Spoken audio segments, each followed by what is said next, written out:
Start करते हैं। Hello everyone and welcome back to my channel.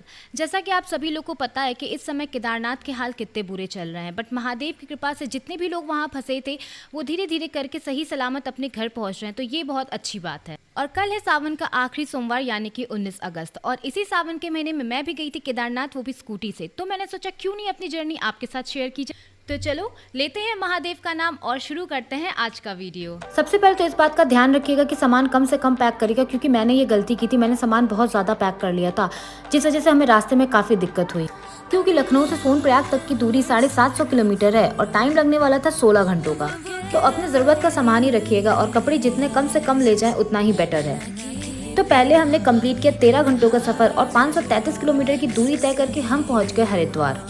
हम लखनऊ से निकले थे 5 बजे और रात के 8 बजे हम पहुंच चुके थे हरिद्वार पहुंच के हमने एक सस्ती सी धर्मशाला ली, क्योंकि हमें सिर्फ रात में रेस्ट करना था और नेक्स्ट डे सोनप्रयाग के लिए निकलना था। और खाना भी हमने खुद ही बना लिया, जिससे हमने काफ़ी पैसे बचा लिए। हरिद्वार से सोनप्रयाग तक की दूरी 234 किलोमीटर और टाइम लगने वाला था 7 घंटा। रास्ते में हम देवप्रयाग पर भी रुके, जहाँ पर 2 नदियों का संगम होता है, जो कि है अलकनंदा और मंदाकिनी। मैंने इससे पहले से वीडियोस वगैरह में देखा है, बट सामने से सच में ये बहुत सुंदर है। यहाँ से निकलने के बाद हम ओखी मठ पहुंचे और वहाँ पर हमने लिया एक सस्ता सा होटल, जहाँ पे 2000 रुपये में 5 लोग आराम से रुक सकते थे। और यहाँ से सोनप्रयाग की दूरी बची थी 20 किलोमीटर, जो कि हमने सोचा कि नेक्स्ट डे स्टार्ट करेंगे। और नेक्स्ट डे सामान बांध के हम निकल पड़े सोनप्रयाग के लिए। और सोनप्रयाग तक जाने वाले रास्ते तो इतने खूबसूरत थे, क्या बताऊँ। हर जगह आपको वाटरफॉल्स दिखेंगे और सुकून तो इतना है कि क्या बताऊँ।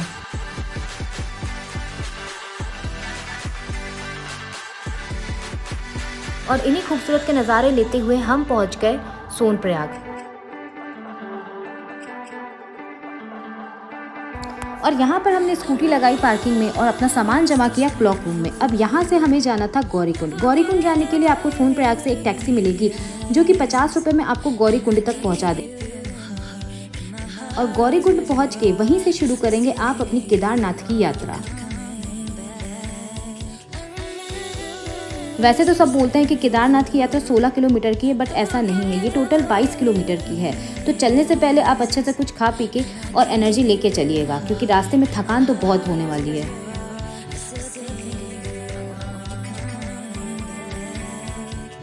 और इसके बाद भी एनर्जी स्टोर करने के बाद महादेव का नाम लेकर हमने भी शुरू कर दी अपनी चढ़ाई।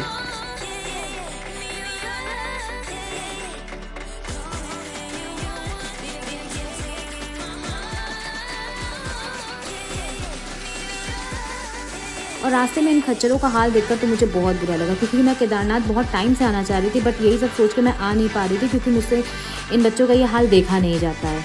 क्योंकि मेरा मानना है कि आप अगर भगवान की यात्रा के लिए निकले हो तो आप अपने पैरों से चल कर जाओ, क्योंकि इन जानवरों के ऊपर लद के जाने का कोई मतलब नहीं है।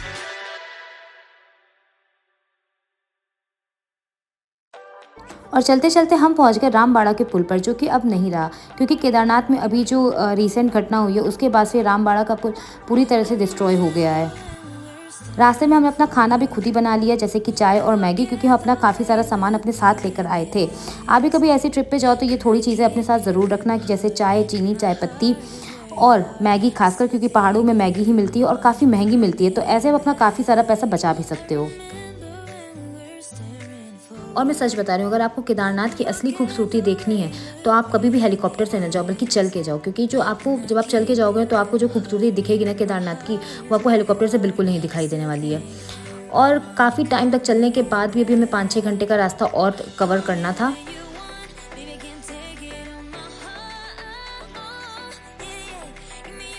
और रात के 10:30 बजे तक हम पहुंच चुके थे बेस कैंप में, और यहाँ पे हमने एक कैंप लिया और नेक्स्ट डे हम यहाँ से निकलने वाले थे बाबा के दर्शन के लिए।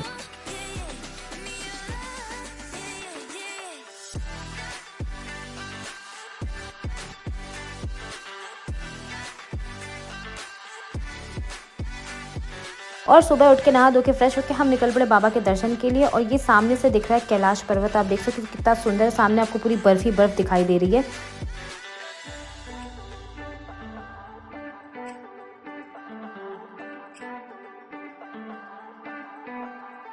और चूंकि उस दिन सावन का दूसरा सोमवार था और मेरा व्रत था, तो मैंने अपने लिए थोड़े बहुत ड्राई फ्रूट्स रख लिए थे, क्योंकि मुझे पता था कि लाइन में 5-6 घंटा तो खड़ा होना ही पड़ेगा दर्शन के लिए। और वही हुआ, कम से कम 6 घंटे तक लाइन में खड़े रहे, उसके बाद जाके कहीं हमें बाबा से मिलने का मौका मिला।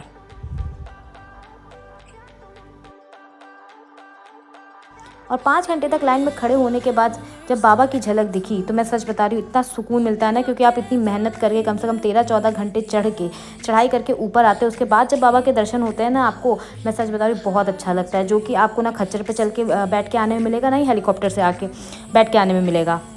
फिर हमने बाबा के दर्शन किए और इसके बाद हमें जाना था भैरव बाबा के दर्शन के लिए।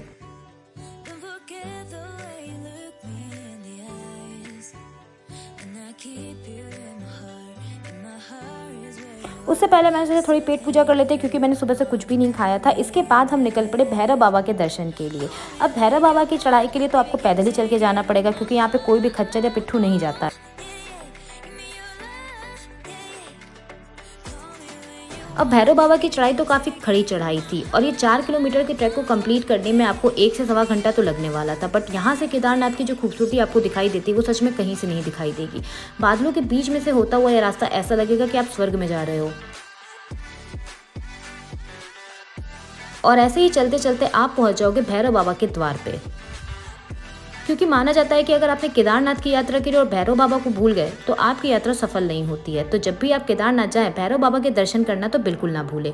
फिर उसी रात भैरव बाबा के दर्शन करके हमने नीचे उतरना ही सही समझा, क्योंकि मौसम ऑलरेडी वहाँ पे खराब हो रहा था।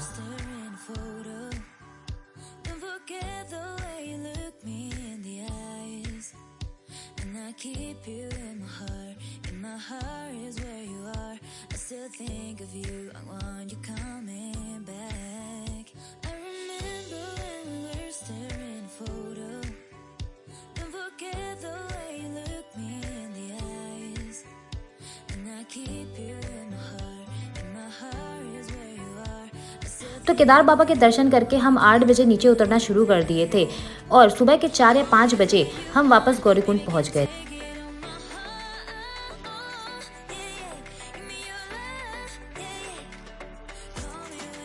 और यहाँ से वापस हमने 50 रुपये वाली टैक्सी की और गौरीकुंड से हम पहुंच गए सोनप्रयाग और अपना सामान उठा के हम निकल पड़े तुंगनाथ की यात्रा के लिए।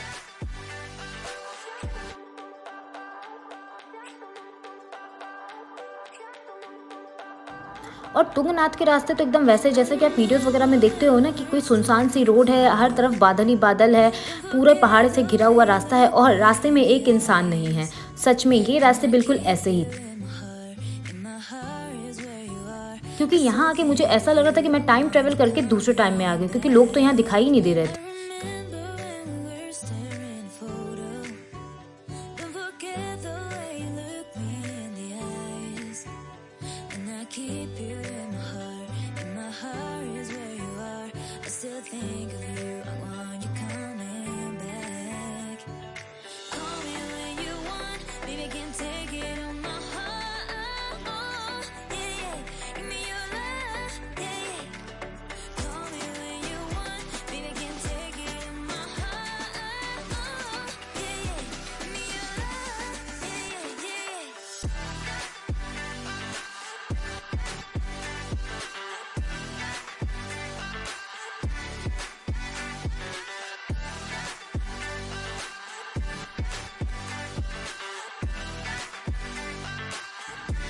और तुंगनाथ पहुंच के वहाँ एक दिन का रेस्ट लेके नेक्स्ट डे 8:30 बजे हमने शुरू कर दी अपनी तुंगनाथ की चढ़ाई।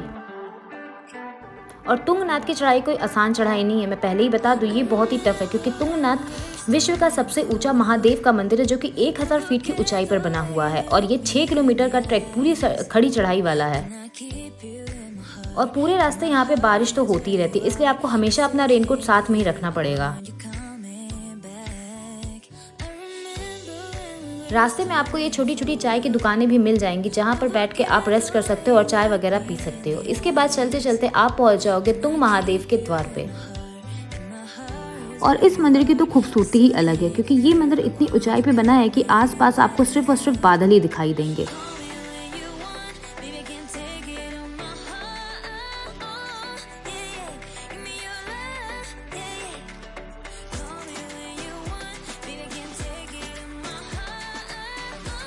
और तुंग महादेव के दर्शन करके नेक्स्ट डे हम निकल पड़े लखनऊ अपने घर वापस। तो आपको ये वीडियो कैसा लगा मुझे कमेंट में ज़रूर बताइएगा। साथ ही साथ इस टाइम पहाड़ों में जाना बिल्कुल अवॉइड करें, अपने घर में रहें और सेफ